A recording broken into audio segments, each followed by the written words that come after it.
this week's drive, we fall down and get back up again. Take a slide, a slam and a thunk. Take a ride to the other side. And see how they go racing in Middle-earth. All this and more in this week's Drive.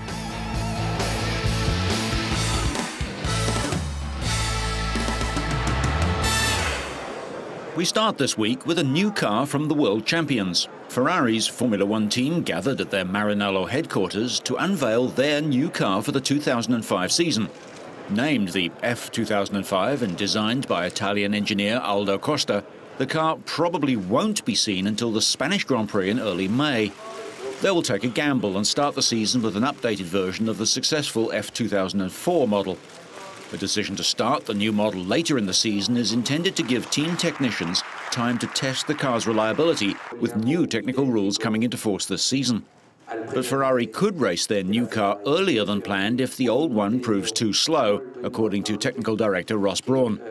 Brawn told reporters that Ferrari could introduce the new car at the season's third race in Bahrain rather than the fifth in Spain, if the modified version of last year's dominant car struggled too badly. The new Ferrari is the 51st Formula One model designed in Maranello, near Modena. Ferrari won 15 of 18 races last season, with Michael Schumacher taking 13 on the way to securing an unprecedented 7th series title. I'm always in love with any Ferrari, in particular when it's a new one, which you know is supposed to be better than the old one. Ferrari have said that they're prepared for a tough start to the season, but Schumacher has confidence in both the car and the team and says he's unconcerned by the prospect of racing the opening rounds with the old model. Concerned is the wrong word. I would have loved to race the new car, obviously, for the first race, but our strategy is a different one, and we think this strategy is the right one. We have to prove it. Schumacher will team up once again with Brazilian Rubens Barrichello. No, I guess I've been in love with so many Ferraris before, but yesterday I had a chance to actually be alongside the car and just had a fantastic moment seeing them building the car, so it was just nice. The car looks good, so if it goes as fast as it is pretty, it's going to go very well. The Jordan team has also launched their new car, unveiling the EJ15 and their 2005 drivers in Moscow's Red Square. The team's members braved sub-zero temperatures and snowfall as they presented their 2005 Challenger to the Russian and international media that had gathered in Moscow's oldest and most famous square, bounded by the imposing landmarks of the Kremlin, St. Basil's Cathedral and Lenin's Mausoleum.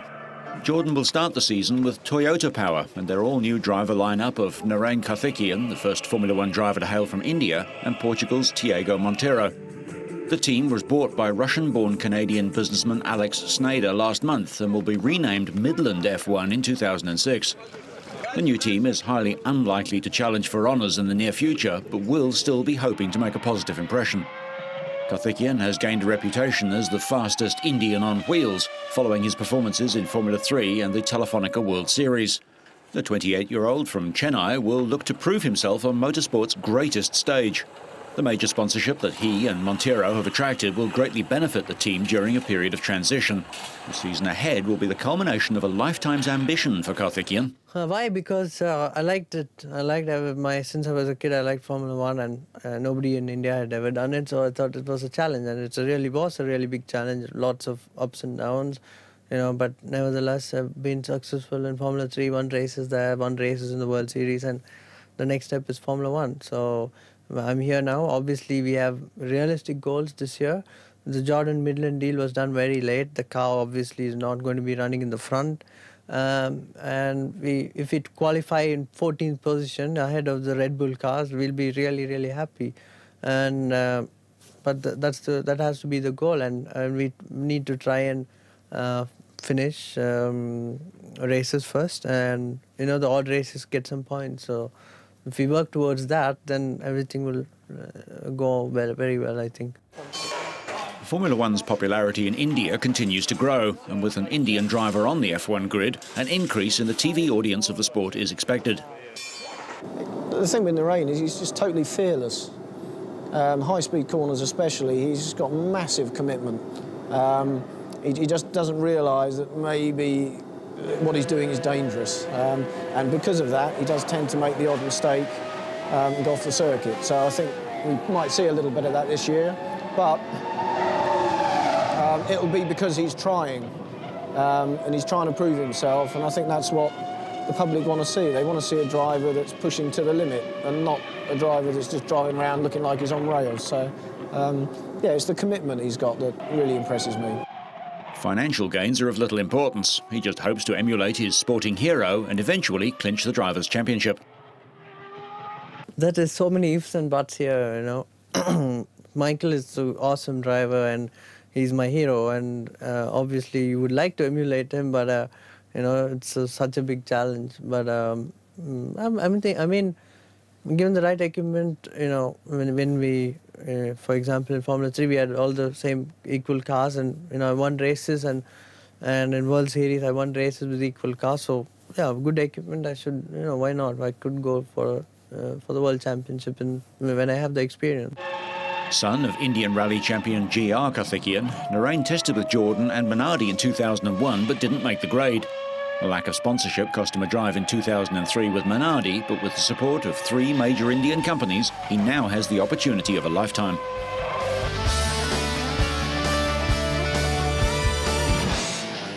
Former world champion Jacques Villeneuve returns from retirement and is looking forward to racing for the Sauber team this year. Also, Melbourne is a track where in the past I've been competitive, and it sets the post for the rest of the season. No, winning the championship first doesn't create any problem. It makes life easier.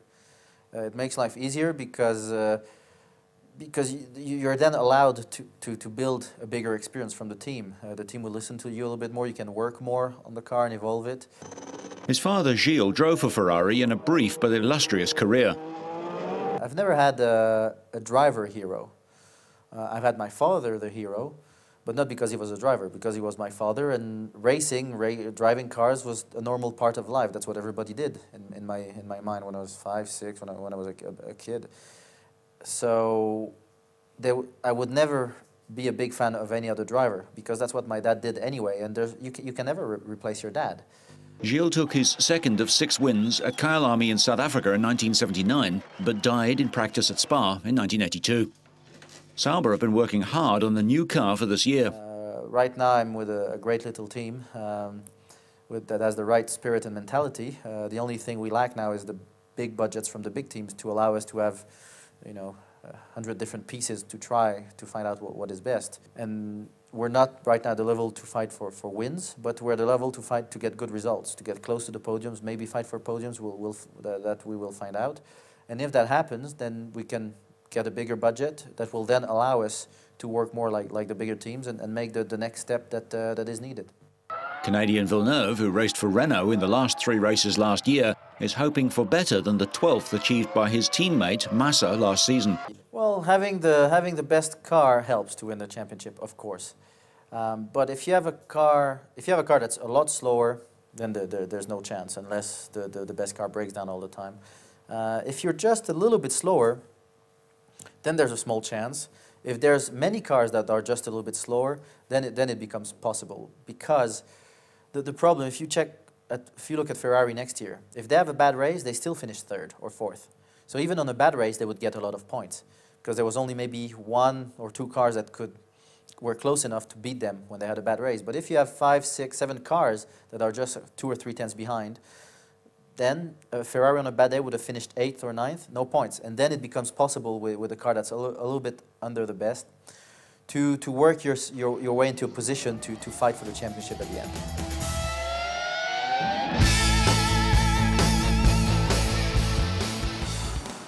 It's not testing as we know it, but it's certainly dramatic. Mark Webber was ripping up the tarmac on one of Australia's most famous landmarks, Sydney Harbour Bridge. Australia hosts the opening round of the series, and the company's finest driver of his generation was putting his car through its paces. In last year's BMW Williams, Webber drove 5 times across the bridge, but was limited to just 90 kilometres an hour. Singapore was incredible, very bumpy as well. I think obviously it's a road, of course, and it's a bridge. So over the years, of course, the bridge is moving around. So a lot of the bumps in the Formula 1 car that you feel, and that was something I had to concentrate on. Even in a straight line, the car was moving around quite a lot. But it was a fantastic experience, honestly, really good. At 8:10 a.m, the Australians set off and crossed the bridge, while spectators followed the stunt on a huge video screen. He'll be hoping that the experience of performing in front of a loyal Melbourne crowd will give him the required lift. For Webber's stunt, the coat hanger, as the Australians nicknamed their bridge, was blocked off for a couple of hours. Usually, traffic runs over the nearly 50-metre wide deck in 8 lanes, plus 2 railway lines, a walkway and a bicycle way.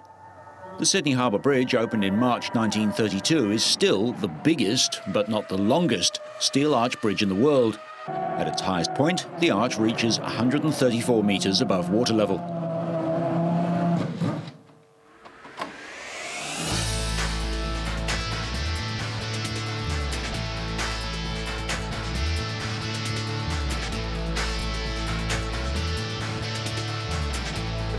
Pace cars lead 200,000 spectators filled the stands for the running of the Daytona 500, the first round of the 36-race series, hot on the heels of the Bud Shootout and the Daytona 24 Hours.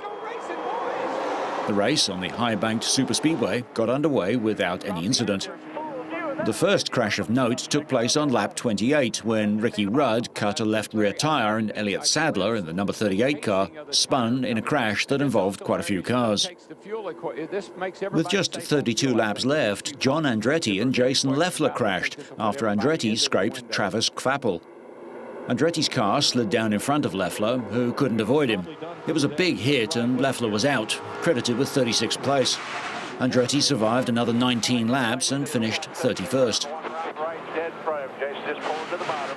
Things began heating up with 17 laps left when, on lap 184, Greg Biffle and Scott Riggs bumped in the middle of a pack and ignited a 9-car crash that sent Scott Wimmer barrel rolling and then spinning several times on the nose of his car before landing on his wheels. Remarkably, Wimmer was not injured.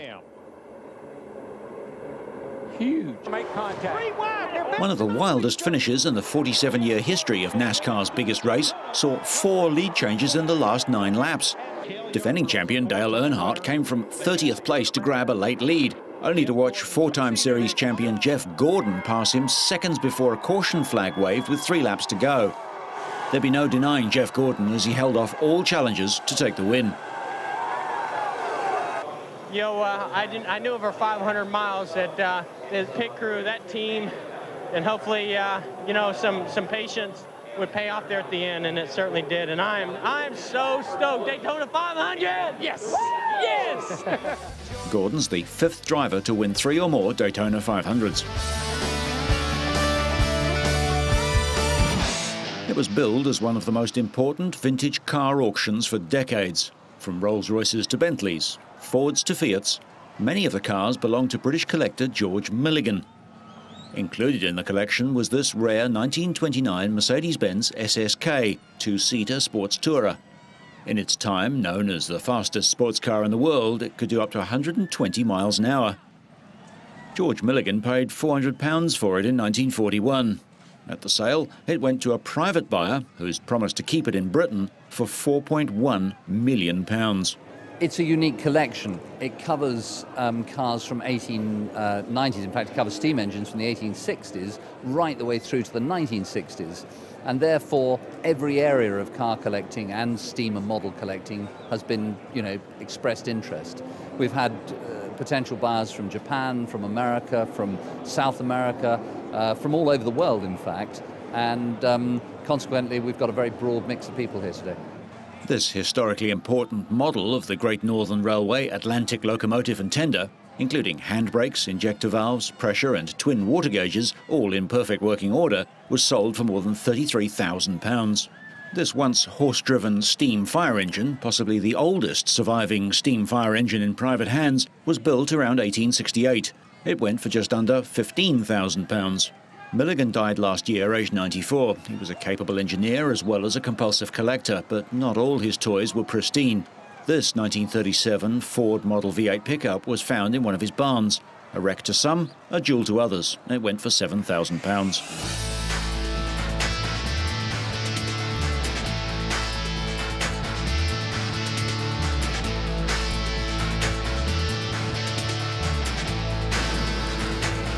The World Superbike Series opened in Qatar in unusually cold and wet conditions. In a rain-hit final qualifying session, the top 10 riders squared off for grid positions in the Superpole. British world champion Ducati rider James Toseland could only manage 13th spot, leaving him back on the 5th row of the grid for the 2 races. Although declared wet, Friday's Superpole in fact started with a dry track, but rain began to fall during practice, forcing the qualifiers to remain in the pits for much of the session. Chris Vermeulen qualified on the 2nd row. The Australian crashed at the final turn of a hot lap after indicating to Yukio Kagayama that he was turning in. Vermeulen was forced to run back to his garage to get onto his spare machine, going out again and finally qualifying in 8th place.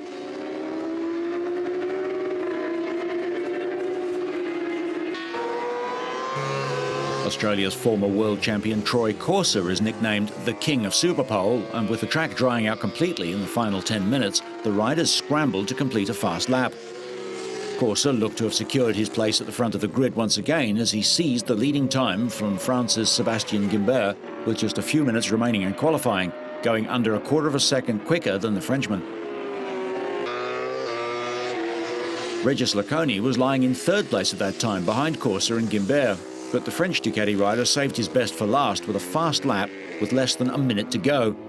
His time on the 5.38 kilometre circuit knocked Troy Corser from top spot and pushed Guimbert down into 3rd place. Laconi, who narrowly lost out in the title to Toseland last season, would lead the front row for the opening 2 races of the 2005 World Superbike season, followed by Corser, Guimbert and Kagayama. The opening race the next day saw Yukio Kagayama power into the lead from 4th on the grid, once again in uncharacteristically wet and grey conditions in the desert state.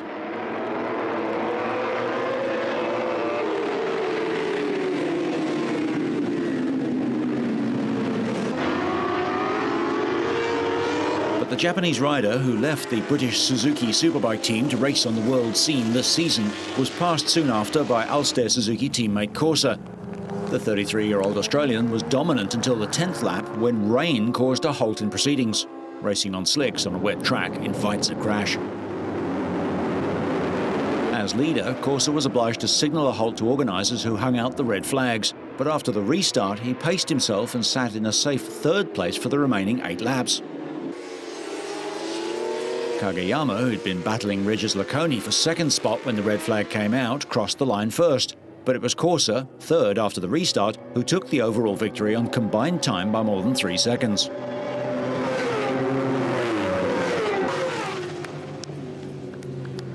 Kagayama was 2nd and Frenchman Laconi 3rd.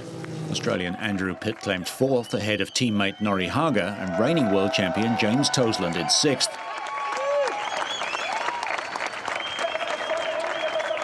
In drier conditions, the 2nd race of the day saw Pitt, 4th in the 1st race, pull away into the lead. But Suzuki teammates Corser and Kagayama were not long in taking over once again. And after a tough battle over the early laps, as time wore on, it was the 30-year-old Japanese rider from Yokohama who managed to establish the lead.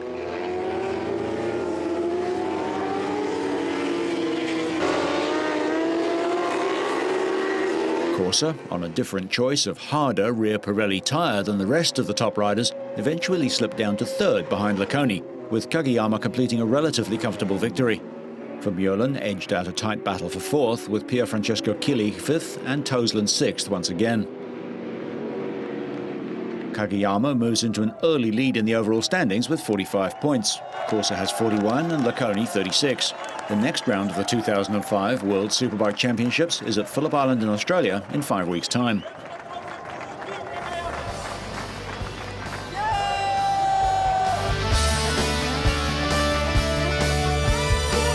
St. Petersburg gave Adam Raga's rivals a chance to halt his cruise to a 3rd world title. With a collection of 12 indoor and outdoor titles, Dougie Lampkin certainly has the pedigree to provide a meaningful challenge to Raga. The British Montesa rider has struggled to maintain his place at the head of the trials world recently on his new 4-stroke machine. While Lampkin struggles, riders such as Raga, Albert Kabastani and Takahisa Fujinami have all made their mark.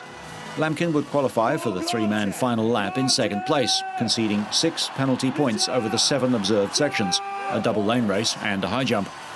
But just as Raga has replaced Lampkin as the indoor trials king, it looks as though the next rider in line to the throne has already emerged. Jerónimo Fajardo claimed the first podium place of his career at the previous Grand Prix in Barcelona, and he qualified for the final in Russia after receiving 8 penalties on the qualifying lap. The 19-year-old Spaniard, a European trials champion in 2002, maintained his brilliant form in the final and claimed second place overall with 15 points, 7 less than third-place Lampkin, who finished with 22. However, even Fajardo's excellent performances were completely overshadowed by the unstoppable Raga.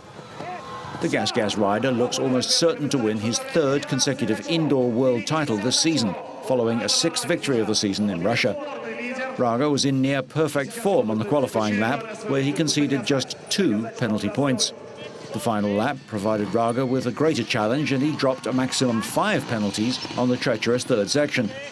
Lampkin and Fajardo also received 5s on section 3, but while they continued to rack up the points, Raga was soon back to his brilliant best. A final score of 7 penalties saw Raga ease to victory, and he will look to make it 7 wins from 7 rounds when the season continues at the Italian Grand Prix in Milan. So, halfway through the season, Raga holds a 17-point lead over Kabastani with 6 rounds to go.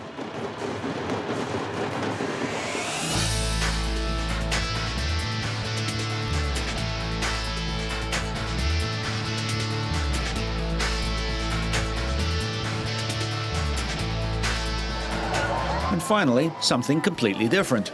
Stock car team racing is unique to New Zealand. There are 2 teams of 4 cars each. The rules state that the first team to get 1 car to complete 10 laps is the winner. The sport allows full contact, and the cars are built accordingly. High drama in Heat 7 as Joel Pitcher slammed into Mike Herbert, who was knocked unconscious with his foot on the throttle. The car, on fire, drove around the wall as officials tried to stop it. The cars deliver 500 horsepower from 3.9-litre engines and can reach speeds of 70 miles an hour on the dirt ovals. Eventually, a Rotorua Rebels teammate stops in front of Herbert's car and stalls it, and the fire is put out. Rules are simple. Cars may not drive the wrong way round the track or use the infield to attack from another direction. Other than that, you can do pretty much what you like. A team will have a runner and 3 blockers, but as cars are taken out, runners turn into blockers and vice versa. Local driver and team captain Kevin Roberts gets trapped against the wall, but a teammate drives through to earn victory for the Mustangs.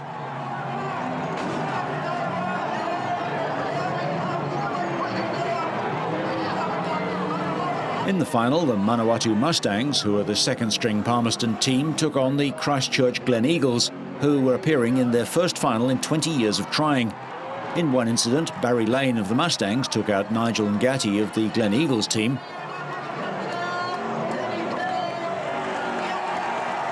Everyone continued to hit each other for most of the race, but the decisive moment came when Graham Keats of the Glen Eagles failed to stop Gary Hayes and the Mustangs' last and only running car, limping home to gain victory for the Manawatu Mustangs.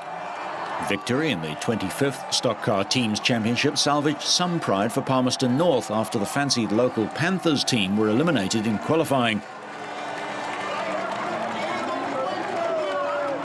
Somehow, it's not hard to believe that this is the same country that gave us the Lord of the Rings movies. So, whether you're crossing over, passing over, or just rolling over, so you stay on track and up to speed, make sure you catch next week's Drive.